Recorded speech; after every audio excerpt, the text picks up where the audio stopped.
ஒரு 100 வருஷம் பழமையான ஒரு பெரிய சமூக அமைப்பை கொஞ்சம் கற்பனை செஞ்சு பாருங்க. சரி. அந்த அமைப்போட ஒரு முக்கியமான மீட்டிங் நடக்குது. ஆனா கதவுகள் எல்லாம் ரொம்ப இறுக்கமா மூடப்பட்டிருக்கு. ஓ, ரகசிய மீட்டிங் மாதிரி. ஆமா. கொஞ்ச நேரம் கழிச்சு அந்த அறையோட கதவு திறக்கும் போது அந்த அமைப்பை நிர்வகிக்கிற ஆட்களோட எண்ணிக்கை திடீர்னு டபுள் ஆகிருக்கு. அட, முந்தைய உறுப்பினர்கள் யாருக்கும் தெரியாமலையா? எக்ஸாக்ட்லி, யாருக்கும் தெரியாமலேயே.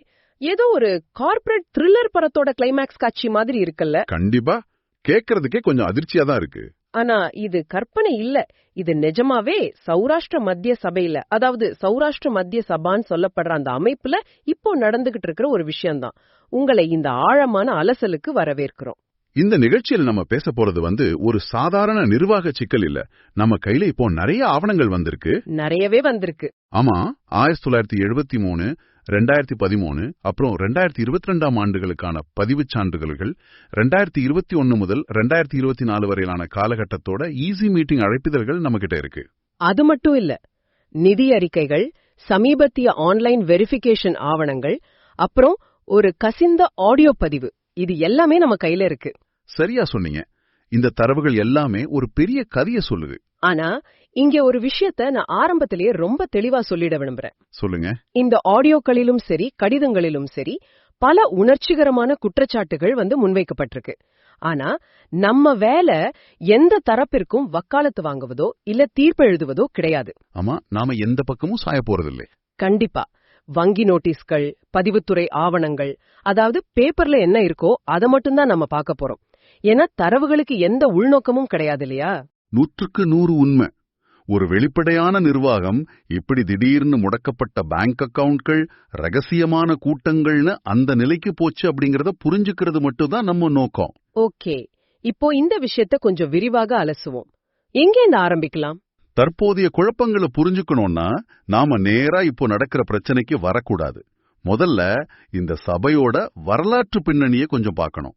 Right, past history. ஆமா, ஆவணங்களை எடுத்து பாத்தீங்கன்னா 1973க்கு பிறகு இந்த சபையோட பதிவு பல தசாப்தங்களா புதுப்பிக்கப்படாமலே இருந்திருக்கு. ஓ, அவ்வளவு வருஷமாவா?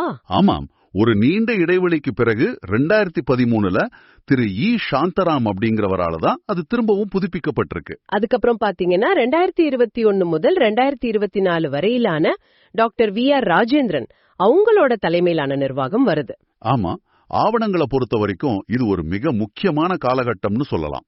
அந்த டைம்ல பொதுச் செயலாளரா இருந்த திரு எம். எஸ். சங்கர்லால் அவங்களோட வெளிப்படைத்தன்மை சமூக மக்களால பெரிய அளவுல பேசப்பட்டிருக்கு.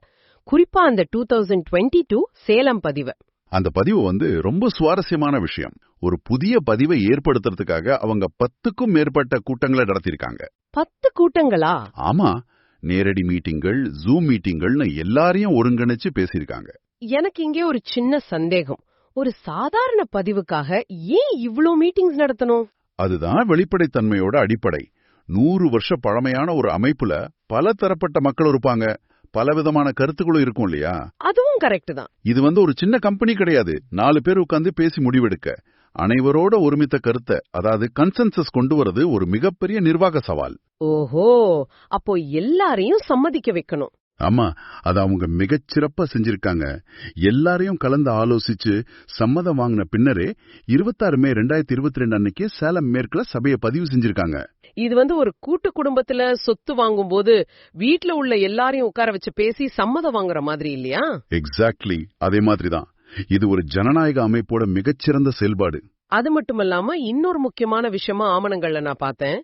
சமாதான் திட்டம் மூலமா தங்களுடைய பழைய பதிவை மீட்டெடுக்க அந்த நிர்வாகம் முயற்சி செஞ்சிருக்காங்க. ஆமா, சமாதான் ஸ்கீம். ஆனா உள்ளுக்குள் இருந்த சிலரே அதை தடுத்திருக்காங்க. இந்த சமாதான் திட்டம்னா என்ன, அதை ஏன் அவங்களுக்குள்ள இருக்கிறவங்களே எதிர்க்கணும், இது எனக்கு அவ்வளவா புரியலையே. நான் விளக்குறேன். சமாதான் திட்டம் அப்படிங்கிறது அரசாங்கம் கொண்டு வந்த ஒரு மன்னிப்பு திட்டம், அதாவது ஆம்னஸ்டி ஸ்கீம். ஓகே. பல வருஷங்களா புதுப்பிக்கப்படாம முடங்கி கிடக்கிற சங்கங்கள் எந்த அபராதமும் இல்லாம திரும்பவும் தங்களை சட்டப்பூர்வமா புதுப்பிச்சுக்க அரசாங்கம் கொடுத்த ஒரு வாய்ப்பு அது. அப்போ அது நல்ல விஷயம் தானே, அப்புறம் ஏன் தடுத்தாங்க? ஒருவேளை சௌராஷ்டிர மத்திய சபை அந்த திட்டத்தின் மூலமா பழைய பதிவை மீட்டெடுத்திருந்தா அவங்க தங்களுடைய மிக பழமையான ரொம்ப கடுமையான விதிகளுக்கு, அதாவது பைலாஸ்க்கு கட்டுப்பட்டு செயல்பட வேண்டியிருக்கும். ஓஹோ, அப்போ பழைய பதிவு மீட்டெடுத்தா எல்லாமே பழைய சட்டதிட்டங்கள் படி ரொம்ப ஸ்ட்ரிக்ட்டா நடக்கும். அது யாருக்கும் பிடிக்கல, அப்படிதானே? சரியா பிடிச்சுங்க. அதிகாரத்தை தங்கள் முழு கட்டுப்பாட்டுல வச்சிருக்குன்னு நினைக்கிற சிலருக்கு பழைய கடுமையான விதிகள் ஒரு தடையா இருந்திருக்கலாம். ரைட். அவங்க இஷ்டத்துக்கு எதுவும் பண்ண முடியாது. ஆமா, ஒரு புதிய பதிவை உருவாக்குனா தங்களுக்கு ஏற்றபடி ஒரு பிளாங்க் ஸ்லேட் மாதிரி புதிய விதிகளை அமைச்சுக்கலாம் அப்படிங்கிற கணக்கு கூட அதுக்கு பின்னாடி இருந்திருக்கலாம். அப்படியும் இருக்கலாம். ஆனா அந்த 2021 2024 நிர்வாகம் தங்களுடைய ஆட்சி காலம் முடியும் தருவாயில சபையோட வரவு செலவு கணக்குகளை முறையா ஆடிட் பண்ணி வெப்சைட்லயே பப்ளிக்கா வெளியிட்டிருக்காங்க. அது ஒரு மிகப்பெரிய விஷயம். எந்த அளவுக்கு ஒளிவு மறைவு இல்லாத நிர்வாகமா அது இருந்திருக்கு அப்படிங்கிறதுக்கு இதுவே ஒரு நல்ல சாட்சி. ஒரு பக்கம் எல்லாரையும் கலந்தாலோசிச்சு முடிவெடுத்த நிர்வாகம், இன்னொரு பக்கம் கணக்குகளை இணையதளத்துல வெளியிட்ட வெளிப்படைத்தன்மை. இது எல்லாம் ரொம்ப சிறப்பா போயிட்டு இருந்திருக்கு. ஆமா, ரொம்ப ஸ்மூத்தா போயிட்டு இருந்துச்சு.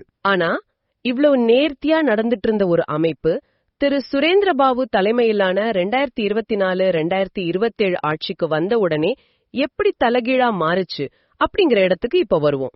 ஆவணங்கள் படி பாத்தீங்கன்னா அந்த ஆட்சி வந்த ஆரம்பத்திலே குழப்பம் ஸ்டார்ட் ஆயிடுச்சு. நிர்வாக அலுவலகம் தஞ்சாவூருக்கு மாற்றப்பட்டிருக்கு.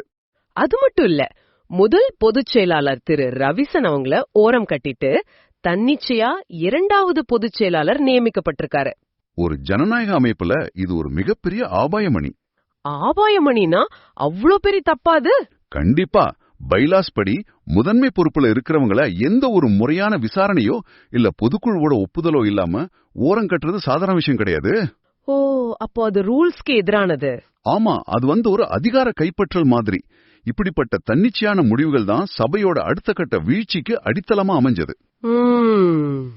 இதோட தொடர்ச்சியா தான் சபையோட பேங்க் அக்கவுண்ட்கள், அதாவது ராசிபுரம் கரூர் வைசியா வங்கி, அப்புறம் சேலம் எஸ் பேங்க் அக்கவுண்ட்களும் முடக்கப்பட்டிருக்கு.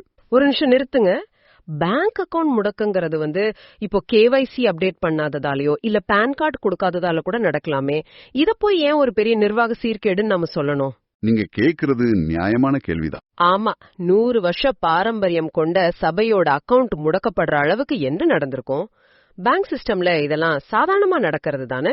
தனிநபர் கணக்குகள்ல நீங்க சொல்ற மாதிரி கேவைசி பிரச்சனையால முடக்கப்படலாம். ஆனா ஒரு பதிவு செய்யப்பட்ட மாபெரும் சமூக அமைப்போட கணக்கு முடக்கப்படுதுன்னா அதோட பின்னணி ரொம்ப சீரியஸானது. அப்படியா?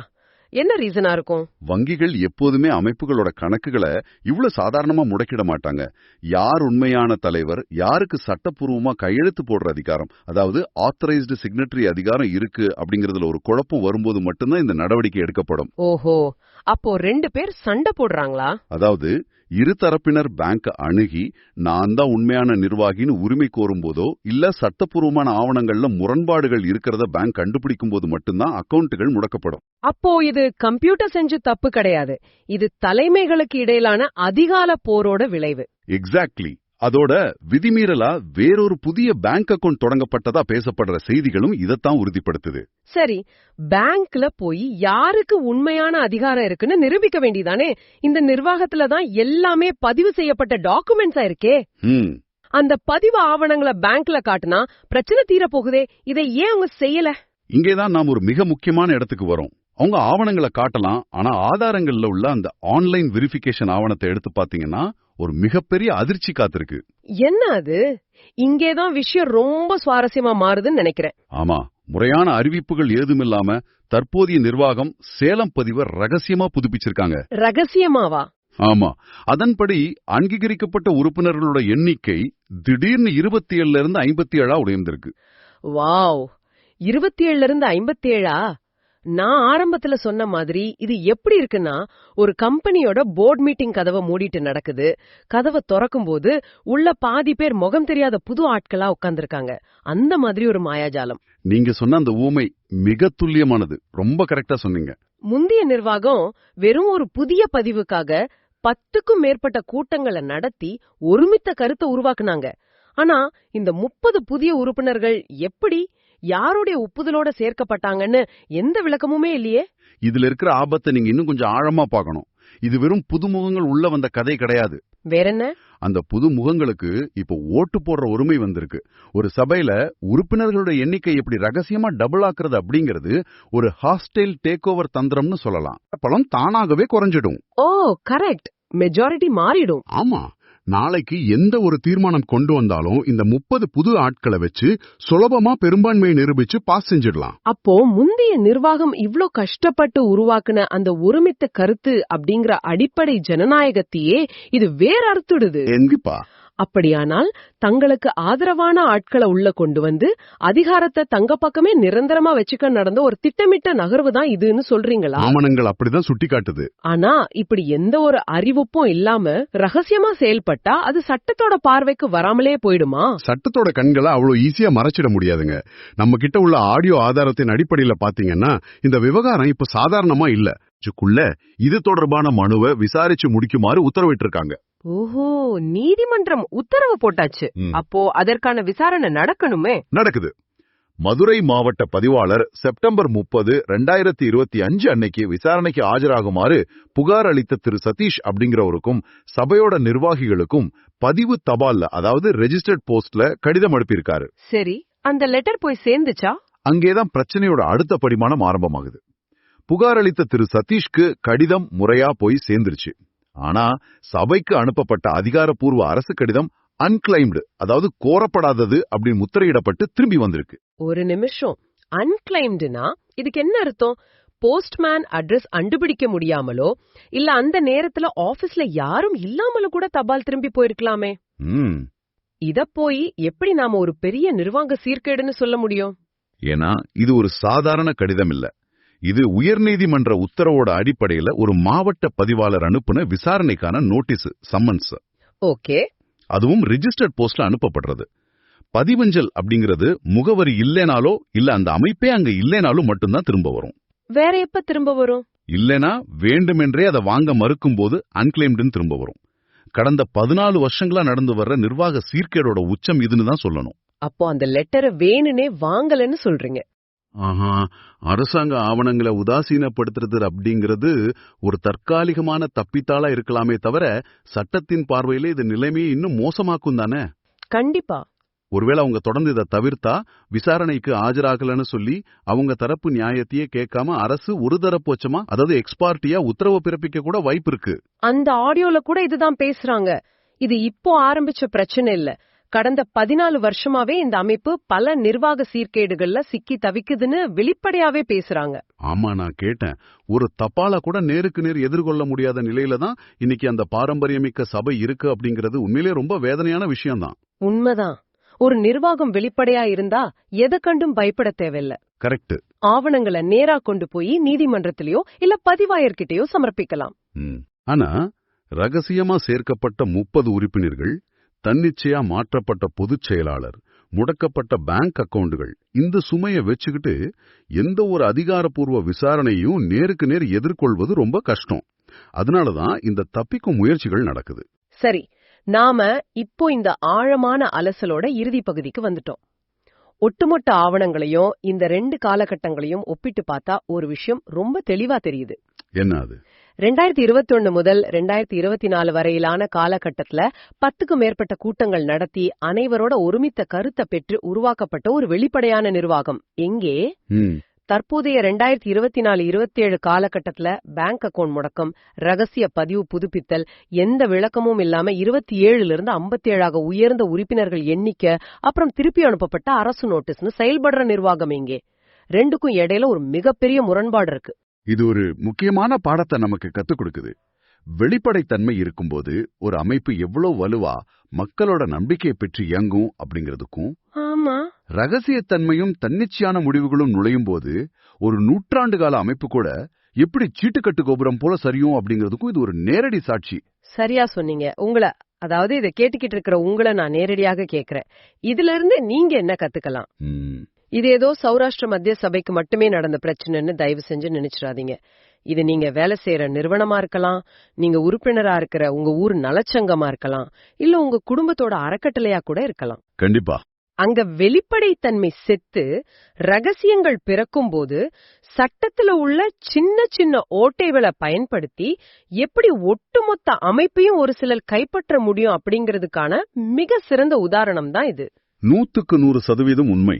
ஜனநாயக நெறிமுறைகளை மீறி தன்னிச்சையா முடிவெடுக்கிறது அப்படிங்கிறது வெறும் ஒரு தனிப்பட்ட தவறல்ல, அது ஒரு அமைப்போட ஆணிவேரையே அசைச்சிடும். ஆமா, இன்னைக்கு பேங்க் அக்கவுண்ட் முக்கப்பட்டிருக்கு, நாளைக்கு அந்த அமைப்போட ஒட்டுமொத்த சொத்துக்களும் நற்பேரும் கூட கேள்விக்குறியாகலாம். 100 வருஷம் பழமையான இவ்வளவு பெரிய பாரம்பரியமும் அனுபவமும் இருக்கிற ஒரு மாபெரும் சமூக அமைப்பையே ஒரு சில ரகசிய முடிவுகளாலும் திருப்பி அனுப்பப்பட்ட கடிதங்களாலும் இப்படி முடக்கி போட முடியும்னா, நாம் தினமும் நம்பி நம்ம பணத்தையும் அடையாளத்தையும் ஒப்படைக்கிற நம்ம ஊர் சங்கங்களோ இல்ல நவீன நிறுவனங்களோ நிஜமாவே எவ்வளவு பாதுகாப்பானவ?